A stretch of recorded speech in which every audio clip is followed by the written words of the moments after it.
NCERT क्यों पढ़ते हैं? एनसीईआरटी कोई क्वेश्चन ज़्यादा नहीं बनते तो एनसीईआरटी क्यों पढ़ता है कि उसकी भाषा आसान हो जाए। राइट। तो इसीलिए किताब को अगर ले रहे हो तो दोनों को मिलाओ। जैसे कोई भी टॉपिक बैंकिंग उठा रहे हो, है ना, फाइनेंशियल उठा रहे हो, कि 310 उसके अंदर पेज हैं, तो मैं देखता हूँ कि इतना महीने रहा उसको मैं डिवाइड कर लेता हूँ कि एक महीने में मुझे इतना पढ़ना है। किसी के भी बहकावे में ना आए, ये पढ़ो वो पढ़ो, जो भी किताब तुम्हें समझ में आए वो पढ़ो, क्योंकि जो भी किताब बनाई है तो ऐसा नहीं भाई उनको मान्यता दी जाती है। तो ये भी मेरे द बेस्ट, इसकी लैंग्वेज मुझे समझ में अच्छे से आती है। ये मेरी एनसीईआरटी वगैरह रखी है, संविधान है और ये भारतीय अर्थव्यवस्था है। ये भारत का संविधान और भारतीय अर्थव्यवस्था। मुझे सबसे बड़ी बात क्या है कि हेलो एवरीवन, वेलकम टू स्टूडेंटो से हमारे साथ हैं सत्यम चिकारा भैया, जो कि यूपीएससी एस्पिरेंट हैं। साथ ही भैया ने 3 ईयर आर्मी में जॉब करके आखिर वो क्यों यूपीएससी की तैयारी में आए, साथ ही उन्होंने यूपीएससी 2020 का मेंस भी लिखा है। तो आज हम जानते हैं उनकी क्या स्ट्रैटेजी रहती है। भैया हिंदी मीडियम से तैयारी कर रहे हैं, तो जो भी बातें इस वीडियो में कवर करते हैं। अभी तक आपने चैनल को सब्सक्राइब नहीं किया तो चैनल को सब्सक्राइब कर लीजिए, इस वीडियो को लाइक करें। एंड आपके जो भी क्वेरीज होते हैं आप हमें इंस्टाग्राम एंड फेसबुक पर मैसेज कर सकते हैं।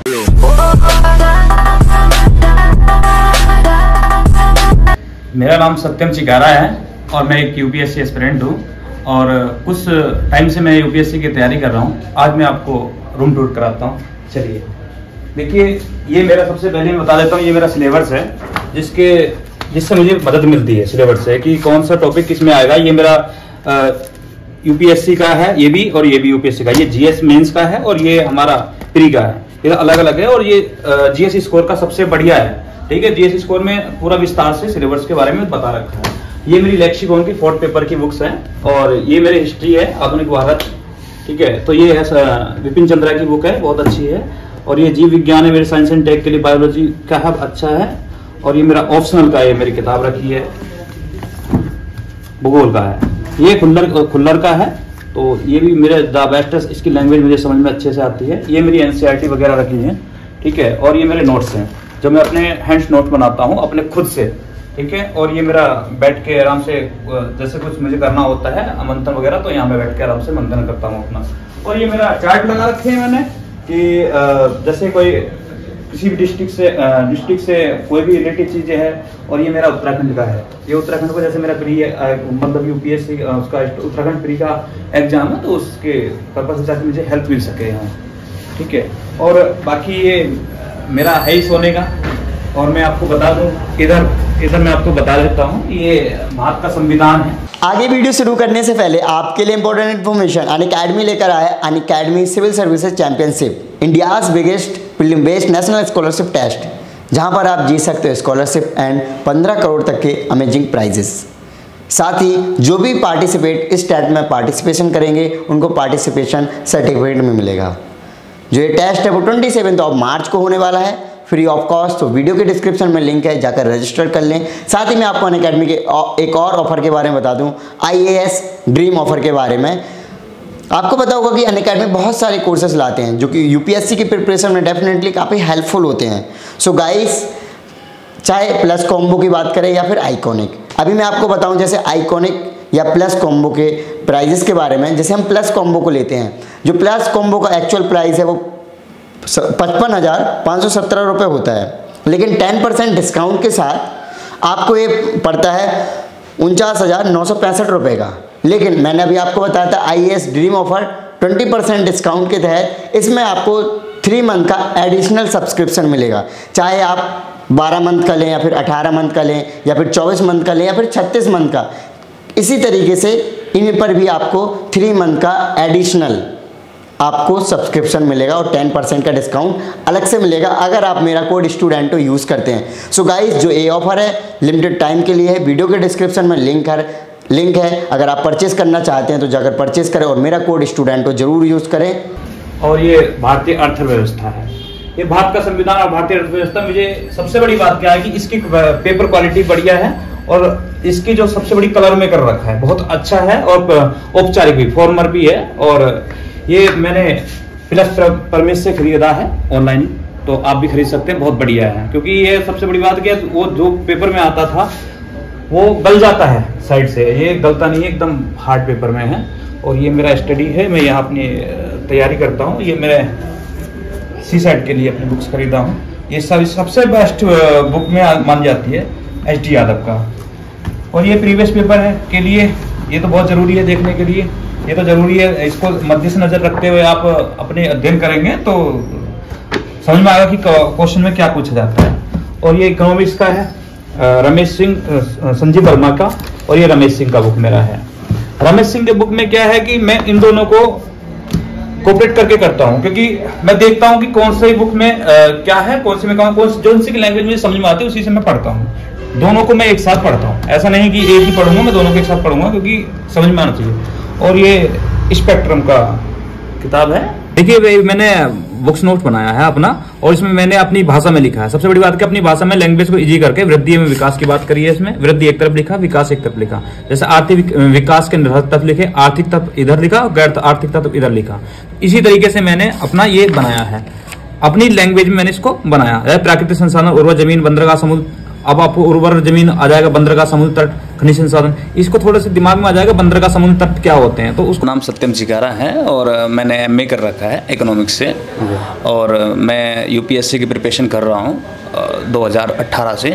तो मैंने एक बार मेंस भी लिखा है, जिससे कि मैंने 2018 से मैंने तैयारी करी। 2018 के बाद मैंने 2020 में आके मेंस लिखा है।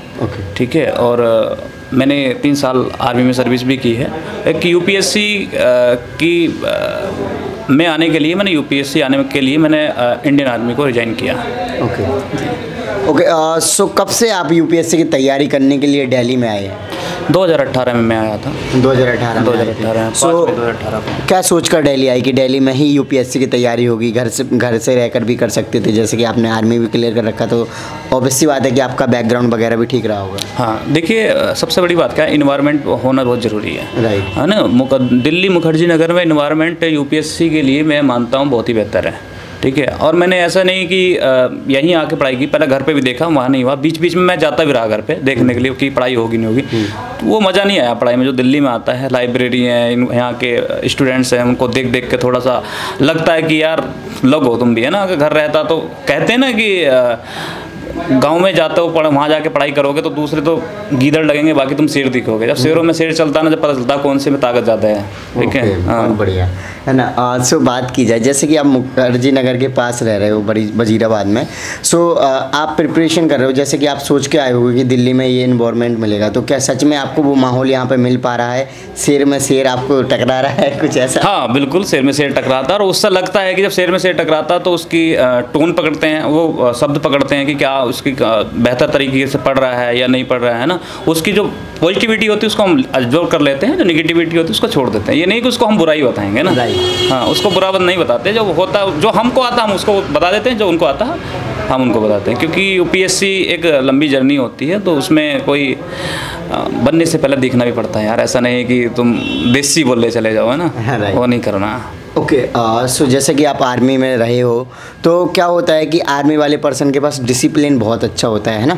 सो क्या आप अभी उस डिसिप्लिन का अपनी प्रिपरेशन में किस तरीके से यूज़ कर पा रहे हो? सबसे पहले इसी से स्टार्ट करते हैं कि आपका रूटीन कैसा रहता है पढ़ाई का, क्या पढ़ते हो दिन भर में, क्या टाइम टेबल फॉलो करते हो? देखिए मेरा रूटीन, सबसे बड़ी बात है कि रूटीन यहाँ के नाइट में तो कभी नींद आती नहीं, दिल्ली में आके यहाँ रात और दिन एक से रहते हैं। ठीक है। मेरा डे में सोना रहता है और मैं रात को बैठ के अपनी पढ़ाई करता हूँ 8 बजे से सुबह 6 बजे तक। ठीक है।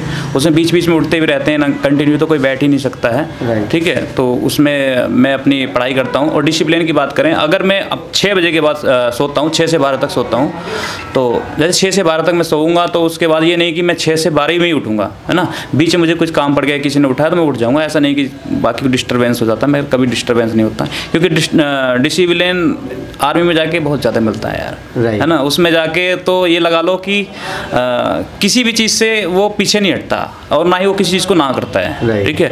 अगर उसको बारिश में कहीं जाना होगा तो बारिश में जाएगा, सर्दी में कहीं जाना होगा तो जाएगा। ये नहीं कि आलस करेगा। आर्मी वालों सबसे बड़ी बात की है कि डिसिप्लिन बहुत अच्छा होता है, और जिसके अंदर ये डिसिप्लिन है वो यूपीएससी क्रैक कर जाएगा। है ना। और अगर नहीं है तो आलसी, तो आप जानते ही आलसी आलसी रह जाता है। तो ओके। सो क्या स्ट्रेटजी अभी आप फॉलो कर रहे हो अपनी यूपीएससी की तैयारी के लिए? मैं अपना स्ट्रेटजी में अपना टाइम टू अकॉर्डिंग अपनी स्टडी करता हूँ। ठीक है। और उसमें ऑनलाइन भी अपना देख लेता हूँ, कुछ जैसे समझ में नहीं आता है उसको मैं ऑनलाइन देख लेता हूँ। और बाकी मैं हतोत्साहित नहीं होता हूँ कि होगा नहीं होगा, भाई मैं अपना कंटिन्यू चलता चला जा रहा हूँ, ठीक है, क्योंकि मुझे पता है एक दिन मेरे को मंजिल मिलेगी और फूलों पे चलने से पहले कांटों पे चलना ज़रूरी है ना। राइट। बाद में हम गुलाब बन जाएंगे, ऐसी बात नहीं, गुलाब कांटों से निकलता है। राइट। और जब ओखली में सर दर्द दिया तो अब डरना नहीं है, सर उठे या माथा, अब तो ज़रूरत ही नहीं है कि पीछे हटने कदम। और एक इंडियन आर्मी वाला कभी पीछे कदम नहीं रखता है, ठीक है, और ना ही हम मरने डरेंगे ना ही किसी चीज़ से। और जिस दिन हम सेवा हमें मिल जाएगी उस दिन निःशुल्क और निस्वार्थ हम सेवा करेंगे। ओके। सो आर्मी जब आपने छोड़ी तो डेफिनेटली यूपीएससी में आने का बहुत बड़ा आपका कोई रीज़न रहा होगा। आप ऐसा क्या करना चाहते हो जो यूपीएससी में आकर ही कर सकते हो, क्योंकि आर्मी सभी का सपना होता है आर्मी ज्वाइन करें इंडियन। हाँ, देखिए जब मैं यूपीएससी क्रैक कर जाऊंगा, ठीक है, सबसे बड़ी बात है कि समाज के लिए मैं बेहतर करना चाहता हूँ, ठीक है, सोशल वर्कर करना चाहता हूँ मैं। सोशल वर्कर में सोशल वर्क मुझे करना बहुत अच्छा लगता है, ठीक है। और जब मैं इंडियन आर्मी में था उस वक्त तो मुझे इतनी समझ भी नहीं थी, 17.5 साल के बच्चों को इतनी समझ नहीं होती है ना, एकदम बच्चा बुद्धि टाइप से हो जाती है। तो अब मुझे समझ में आई, अगर मैं आज भी होता, जो जितनी मेरे को अर्निंग होती, मतलब कि जो सैलरी मेरे को होती है, उस सैलरी को मैं गरीब बच्चों की शिक्षा पे में लगाता, ठीक है। और वही मैं अपना करूँगा, क्योंकि मुझे ये आगेगा कि सेवा मुझे ज़्यादा करनी है लोगों की, है ना। और एक यूपीएससी एक सेवा है, नौकरी नहीं है, ठीक है, और सेवा में मुझे लीन रहना है। राइट। ओके। सो जैसे कि आप हिंदी मीडियम से हो तो आपका ऑप्शनल क्या है वैसे? देखिए मेरा ऑप्शनल सोशियोलॉजी भी था, ठीक है, तो लेकिन इस बार मैंने चेंज किया है, इस बार मैंने ज्योग्राफी लिया है, क्योंकि मेरा बैकग्राउंड जो रहा है 12th क्लास तक मेरा साइंस रहा है, ठीक है। उसके बाद मैंने एमए किया, बीए एमए किया है, ठीक है, बीए के बाद मैं एमए किया हूँ। और बीए मैंने हिस्ट्री और इकोनॉमिक्स से किया है और एमए मैंने इकोनॉमिक्स से किया है। ओके। सो जैसे कि ऑप्शनल आपने चेंज किया है तो उस टाइम पे आपके माइंड में क्या क्वेश्चंस आ रहे थे? क्या ऑप्शनल जो आपने सोशियोलॉजी बताया वो उसमें कमी लगी, या फिर आपको ज्योग्राफी में पर्सनली इंटरेस्ट था? हाँ, स्टार्टिंग में आप क्यों कंफ्यूज हो गए कि आपने सोशियोलॉजी ले लिया? देखिए सोशियोलॉजी का मतलब ये है कि सोशियोलॉजी तो बेस्ट सब्जेक्ट है, ऐसी बात नहीं, शॉर्ट सब्जेक्ट है, लेकिन मुझे सबसे ज़्यादा समझ में आता है कि तुम्हारा ये ज्योग्राफी, उसमें फिगर में समझाना मुझे बहुत अच्छा लगता है। फिगर में कोई समझाए तो उसको मुझे बहुत अच्छा लगता है। और जो ये आपका सोशियोलॉजी होता है ना, बहुत अच्छा सब्जेक्ट है, स्कोरिंग सब्जेक्ट है, ठीक है। इसमें ना ही तुम्हें करंट अपडेट करना नहीं, लेकिन मेरी जो रुचि है ज्योग्राफी से, साइंस से थोड़ा अच्छी है, इसलिए मैं इकोनॉमिक्स भी लिया हूँ उसमें। ओके। सो जैसे कि आपका रिजल्ट भी आया होगा लास्ट, जब आपने 2020 में मेंस लिखा था, तो उसमें किन से सब्जेक्ट में मार्क्स कम लगे आपको? देखिए सबसे बड़ी बात है कि मार्क्स तो मुझे क्वेश्चन आते हुए भी मैं लिख नहीं पाया, मेरे को स्पीड ठीक नहीं थी, है ना। और हाँ, आंसर राइटिंग स्पीड मेरी अच्छी नहीं थी, फिर आंसर राइटिंग मेरा ठीक नहीं था।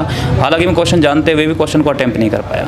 ओके। सो अभी आंसर राइटिंग के लिए फिर क्या कर रहे हैं? मैं प्रैक्टिस कर रहा हूँ, ठीक है। अभी तो मेरी प्रैक्टिस चल रही है और मैं रिवीजन ही कर रहा हूँ। सिलेबस मेरा कंप्लीट ही हो गया है, तो मैं रिवीजन ही उसका कर रहा हूँ। सो डेफिनेटली आप 2022 का एग्ज़ाम दे रहे होगे, तो उसके लिए क्या प्लान है? मैं 2022 का एग्ज़ाम दे रहा हूँ, मैं बहुत प्लानिंग के साथ दे रहा हूँ और आई होप मेरा एग्ज़ाम भी क्रैक होगा, ऐसी बात नहीं। जब मैं इस बार मैं बीच में स्किप कर गया तो मैं अच्छे से तैयारी की। अगर कोविड-19 के चलते दौर में मुझे घर जाना पड़ा, अगर घर नहीं जाना होता तो पूरा 100% मैं बोल सकता था, लेकिन अब 100% नहीं बोल सकता। ओके। सो जो टेस्ट सीरीज होते हैं, मॉक टेस्ट होते हैं, तो उनकी क्या इंपॉर्टेंस लगती है आपको? देखिए इंपॉर्टेंस तो बहुत अच्छी होती है, और दूसरी बात क्या, उससे ये मिल जाता है डायरेक्शन, क्वेश्चन किस टाइप से बनते हैं। राइट। और अगर जिसको ये अप्रोच आ गया ना कि क्वेश्चन किस टाइप से बनते हैं, तो वो आसानी से फिर उसको उसी तरीके से पढ़ेगा, है ना। अगर जिसको आंसर राइट आपका जो टेस्ट सीरीज सॉल्व नहीं किया ना, तो उसको ये लगेगा यार एक तरफ से उठाएगा, उसको बुक्स को पढ़ता चला जाएगा, ठीक है। उस तरीके से नहीं देखेगा उस व्यू से कि क्वेश्चन कैसे बनते हैं, क्वेश्चन अपने खुद से नहीं बनाएगा, उसे पढ़ के क्वेश्चन बनाने की क्षमता रखता है बंदा, है ना। अगर उसको पढ़ेगा तो क्वेश्चन खुद से बना सकता है। और वैसे इसी तरीके से मैंने उसको पढ़ता हूँ तो मैं क्वेश्चन खुद से बनाने की कोशिश रखता हूँ, एबिलिटी रखता हूँ कि हाँ मैं क्वेश्चन ऐसे बन सकता है, ठीक है। और अधिकांश मेरे साथ ये होता है कि जो चीज़ मैं छोड़ता हूँ वही मुझे एग्जाम में रखी मिल जाती है, इसलिए मैं कुछ भी चीज़ छोड़ता नहीं हूँ। ओके। हाँ। सो न्यूज़पेपर वगैरह कौन सा पढ़ते हो? मैं पढ़ता हूँ दैनिक जागरण राष्ट्रीय संस्करण का, ठीक है, और द हिंदू पढ़ता हूँ क्योंकि मेरी अंग्रेजी थोड़ी वीक है ना, अंग्रेजी मेरा हाथ थोड़ा खिंचा हुआ है, गरीब हूँ अंग्रेजी में, तो गरीबी कहूँगा, ठीक है, जो मेरे को नहीं आती, तो उसको मैं क्या करता हूँ, रोज़ाना 50-100 शब्द मैं लिखता हूँ, उसके जैसे हाईलाइट शब्द होते हैं, जैसे यूक्रेन का चल रहा है तो उसको मैं लिखता हूँ, उसके इंग्लिश के वर्ड, उनको पर डे याद करता हूँ। तो आने वाले समय मैं मानता हूँ 2-3 महीने मेरी अंग्रेजी कुछ ठीक हो जाएगी ना उसमें, तो इसलिए अभी तो मैं उस पर ध्यान नहीं दे रहा हूँ, बस उसके शब्द लिखता हूँ, उसको पढ़ता नहीं हूँ। और ये दैनिक जागरण राष्ट्रीय संस्करण में कंटिन्यू अपना पढ़ रहा हूँ। ओके, सो जैसे कि हिंदी मीडियम में कहा जाता है रिजल्ट कम आ रहे हैं, तो उसको सोचकर आपका क्या मतलब क्या सोचते हो उसके बारे में? देखिए, हिंदी मीडियम का रिजल्ट तो सबसे बड़ी बात है कि मैं सीसेट को कहूँगा, क्योंकि सीसेट थोड़ा टफ, उसकी जो भाषा होती है ना वो थोड़ी टफ हो जाती है। अगर उसकी थोड़ी भाषा सही हो तो आसानी से कर सकता है।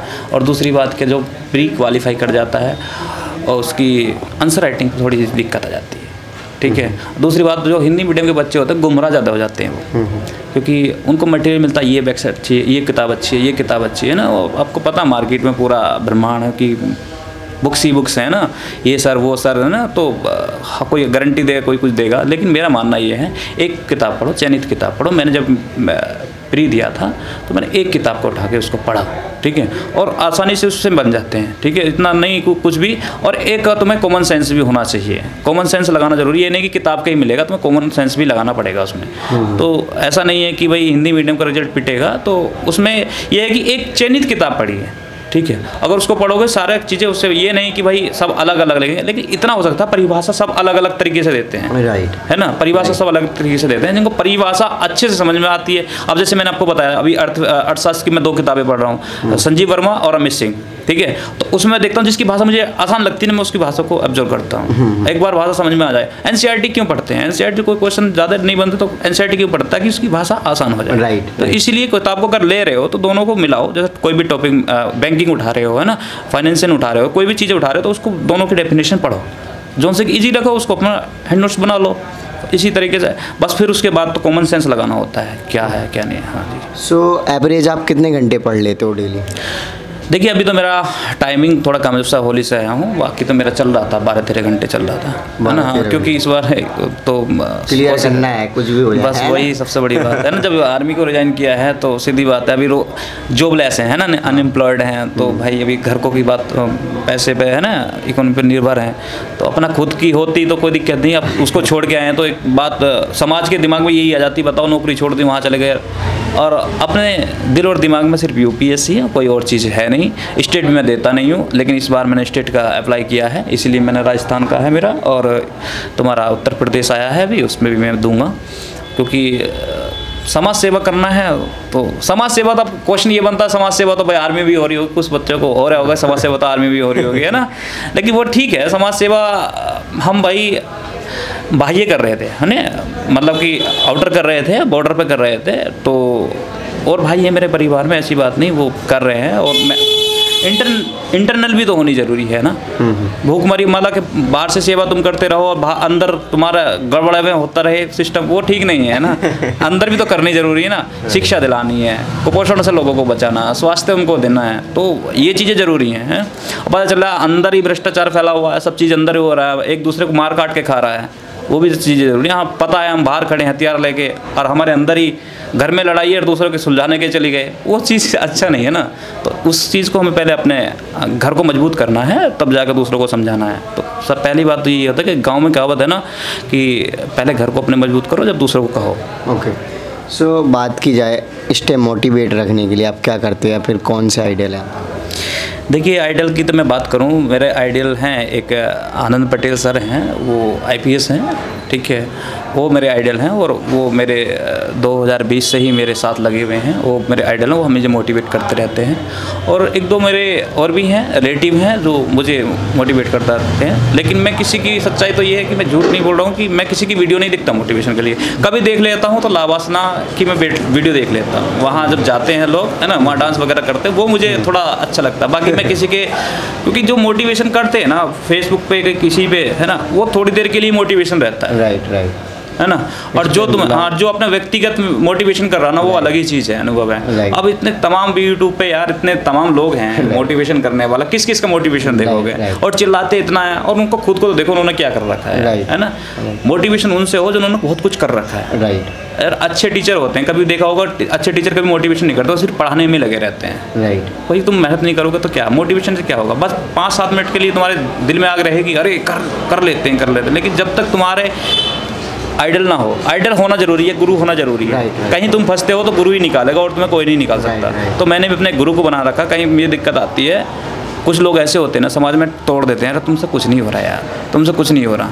अब तुम उसको मोटिवेशन देखोगे तो मोटिवेशन वाला थोड़ी बचाने के लिए जाएगा। और तुम्हारा गुरु हो तो एक बार कहो कि घर को एक बार समझा दो कि ऐसे वो समझाएंगे, और गुरु की बात हर कोई मानता ही है। तो इसलिए भाई साहब मेरा है गुरु आइडल है, आनंद पटेल उनका नाम है। तो वो बहुत काफ़ी समय से कुछ टिप्स एंड ट्रिक्स होंगी जो आप फॉलो करते हैं प्रिपरेशन, मतलब अच्छा हाँ, टिप्स और देखो, मैं कभी भी मैं जैसे कि ये रमेश सिंह की बुक्स है, ठीक है, उसमें मैं क्या करता हूँ, पहली बात तो ये सिलेबस है मेरा, ये प्री का सिलेबस है, ठीक है, इसमें मैं देख लेता हूँ, पहले इसको पढ़ लेता हूँ पूरा, और उसके बाद मैं रमेश सिंह की बुक्स उठाता हूँ और उसकी बुक्स उठाता हूँ। लेकिन मैंने देख रखा रमेश सिंह की बुक्स में 310 पेज हैं, खड़े पेज है ना, 310 हैं। तो मैं उसको देखता हूँ कि 310 भी उसके अंदर पेज हैं, तो मैं देखता हूँ कि इतना महीने रहा, उसको मैं डिवाइड कर लेता हूँ कि एक महीने में मुझे इतना पढ़ना है, तो उसको मैं डिवाइड कर लेता हूँ। जैसे मैं पढ़ लेता हूँ कि मुझे रमेश सिंह के 10 पेज पढ़ने हैं, और स्पेक्ट्रम के 10 पेज पढ़ने हैं, उनको पढ़ के चाहे मैं सोऊं, नहाऊं, खाऊं, घूमूं फिरूं, ठीक है, लेकिन जब तक मेरा एम्स पूरा नहीं होगा, जब तक टारगेट मेरा पूरा नहीं होगा, तब तक मैं कहीं नहीं जाता हूँ। वो मेरा हो जाता है, फिर मैं आराम से सोता हूँ, जब तक मुझे नींद भी नहीं आती है। तो अपने 8-10 पेज अपने कंप्लीट करें, उसके बाद नोट्स बनाए और एक बार रिवीजन मारा सुबह उठते। ये मैं अपनी टिप्स अपनाता हूँ। ओके, सो लास्ट में कोई मैसेज देना चाहोगे जो नए एस्पिरेंट यहाँ पर आकर प्रिपरेशन करना चाहते हैं? देखिए, मैसेज तो मैं ये देना चाहूँगा, क्योंकि जो घर से आता ना, सच्चाई तो कड़वी लगेगी, उसको 1 महीना 2 महीने तक जुनून रहता है, तोड़ देंगे फोड़ देंगे, है ना। और जैसे जैसे लोगों से मिलते चले जाते हैं ना, उनका सिंगल गिरते चले जाते हैं, है ना। ये नहीं करना, है ना। जाते हैं कि हम ये करेंगे, जाके हम पापा आएंगे निकाल के आएंगे, है ना। भाई हम भी ऐसे आए थे, हमारे अंदर भी आग थी कि भाई हम निकाल के आएंगे। अब 2018 सब तक समय लगा लो, कितना हो गया। हमें तो ऐसा लग रहा था कि 1 साल में निकाल के यूँ आ जाएंगे, ठीक है। अब दिखता है कि जब कदम रख दिया तो यार क्या है, तो पता नहीं कितनी समुद्र की गहराई, पता नहीं, हाथ ही नहीं आ रही है। तो भाई जो भी आए, या मोहवाया में ना पड़े, किसी के भी बहका में ना आए, ये पढ़ो वो पढ़ो, जो भी किताब तुम्हें समझ में आए वो पढ़ो। क्योंकि जो भी किताब बनाई है तो ऐसा नहीं भाई उनको मान्यता दी जाती है, ऐसा नहीं कि कोई गलती बना देगा। एक पढ़ो आके और तसल्ली से उसको पढ़ो, किसी की बातों में ना आए बिल्कुल भी, क्योंकि यहाँ लोग गुमराह करने वाले ज़्यादा हैं। क्योंकि आता जाता उनको कुछ नहीं, 2 शब्द आएंगे वो ज्ञान बांटना शुरू कर देते। ऐसे लोगों को मुझे बहुत हंसी आती है, और थोड़ा बुरा भी लग रहा होगा भाई, आपके दर्शकों को बुरा लग रहा होगा, लगो कोई दिक्कत नहीं। लेकिन लोगों को यही रहता है कि अरे यार आया, मान मेरे को 2 शब्द आते हैं, मुझसे कोई पूछता ना भाई किस चीज़ की तैयारी कर रहा हूँ, मैं नहीं बताता मैं यूपीएससी की तैयारी करता हूँ, है ना। तो गांव में कुछ लोग बोल देते कहाँ से नौकरी कर रहा है, मैं कहीं नहीं कर रहा, प्राइवेट नौकरी कर रहा हूँ दिल्ली में। मैं कभी यूँ नहीं कहता मैं यूपीएससी की तैयारी कर रहा हूँ। हाँ, स्टार्टिंग में जब गया था तब मैं बताता मैं यूपीएससी की तैयारी कर रहा हूँ, है ना। लगता था कि यार आईएएस बहुत बड़ी चीज़ है ना। जैसे ही समय बीतता चला जा रहा, शर्म लगती है, निगाह नहीं मिला पाता किसी से, है ना। तो ये भी हवाबाजी में नहीं आना बिल्कुल भी, है ना। हवाबाजी करोगे तो कुछ नहीं, हवाओं में उड़े जाओगे, चुपके से करनी है, मैंने इतनी करो, बाद में खामोशी शोर मचा जाएगी खुद ही, और किसी को बताने की ज़रूरत नहीं। जो तुम्हारे अंदर टैलेंट है ना, खुद ही सामने वाले को पता चल जाएगा बंदा टैलेंटेड है ना। तो ये चीज़ें होती हैं। ओके, सो इधर पे आपका मंथली बजट कितना पड़ जाता है, रूम रेंट वगैरह कितना पड़ता है वजीराबाद में? वजीराबाद में देखिए हर किसी का अलग अलग है ना, कि कितना खर्च पड़ रहा था, लेकिन मैं 10 से 12 अपना खर्च कर लेता हूँ, है ना। भाई वो अपने अपने इन्वेस्ट करने के ऊपर रहता है कि कितना इन्वेस्ट कर रहे हो, क्या तुम्हारे खर्चे हैं, लेकिन मैं 10 से 12 अपना खर्च कर देता हूँ, ठीक है। जैसे इसका मैं पीजी का निकाल देता हूँ, अपना बाहर का भी रहता है। ये नहीं कि भाई पीजी का ही खाना है, आप सुबह हमारे मालिक के लाइब्रेरी चले गए, लाइब्रेरी से लेट हो गए, खाना ना मिला या खाना आज का अच्छा ना लगा तो बाहर भी खाना पड़ता है ना। और कुछ चीज़ें ड्राई फ्रूट्स वगैरह होती है, जूस वगैरह लेना होता, तो बुक्स वगैरह होती हैं, वही 10-12 मेरा तो आ जाता है। बाकी लोग तो मेरा मानना है कि 7 तक निकाल लेते हैं, कम से कम 7 तो होना ही चाहिए। हाँ, okay thank you so much भैया। सो गाइस, देखा कि भैया ने अपनी डिटेल आपके साथ शेयर की। सो आई होप आपको ये वीडियो अच्छी लगी होगी। तो इस वीडियो को लाइक करें, अभी तक आपने चैनल को सब्सक्राइब नहीं किया तो चैनल को सब्सक्राइब कर लीजिए। एंड आपके जो भी क्वेरीज होते हैं आप हमें इंस्टाग्राम एंड फेसबुक पर मैसेज कर सकते हैं। इन सभी के लिंक वीडियो के डिस्क्रिप्शन में। जय हिंद।